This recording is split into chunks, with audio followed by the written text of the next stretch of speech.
দেন তারা সব থেকে আমার বিজনেস আমার চাকরি জীবন শেষ হয়ে গেল 2020 সালে। আমি আমার চাকরি টাকা দিয়ে চলে আসলাম নিজে কিছু করব বলে। তো তারা সবের পর তখন আমার হঠাৎ চিন্তা হলো যে আমি যে শিক্ষাটা গ্রহণ করেছি আমার সিনিয়রের কাছ থেকে সেটাকে তো আমি কাজে লাগাইতে পারি।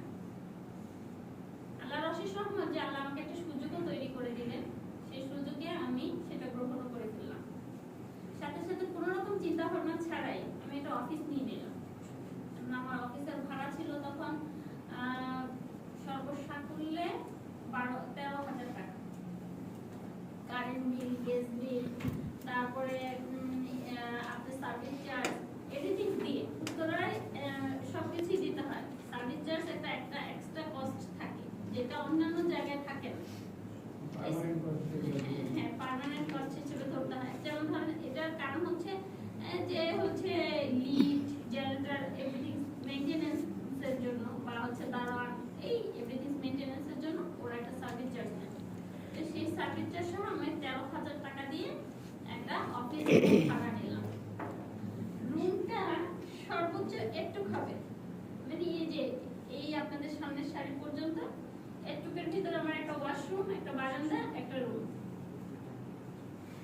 একটা টেবিল ফেলানো যায়, দুইটা চেয়ার, আর একটা ক্লায়েন্ট আসলে বসার জন্য দুইটা চেয়ার, বা কেউ ওয়েট করার জন্য একটু একটা চেয়ার থাকে। তো এরকম একটা অফিস দিয়ে আমি অফিস শুরু করলাম বিসমিল্লাহ বলে। তো আলহামদুলিল্লাহ সেই অফিস থেকে এখন আমি 80,000 টাকা ভাড়া দিই আমার অফিসে। এবং আমার অফিস এখন হচ্ছে 1500 স্কয়ার ফিটের একটা বিশাল বড় অফিস।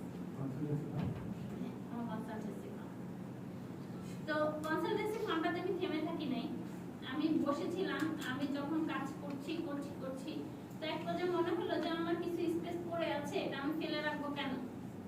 তখন আমি অনেক বছর আগে থেকে আইটি নিয়ে একটু আগ্রহ ছিল। তো সেই আগ্রহ থেকে যে স্পেসটা আমার খালি পড়েছিল সেটাকে আমি শুরু করলাম আইটি ফার্ম হিসেবে গত 6 মাস যাবত।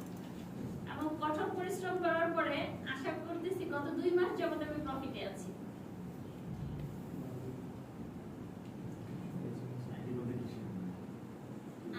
এটা হচ্ছে আমরা ডিজিটাল মার্কেটিং প্লাস গ্রাফিক্স ডিজাইনের সাপোর্টটা দিচ্ছি এই মুহূর্তে, সাথে ওয়েব পেজ, ওয়েব ডিজাইনেরও সাপোর্ট দিচ্ছি।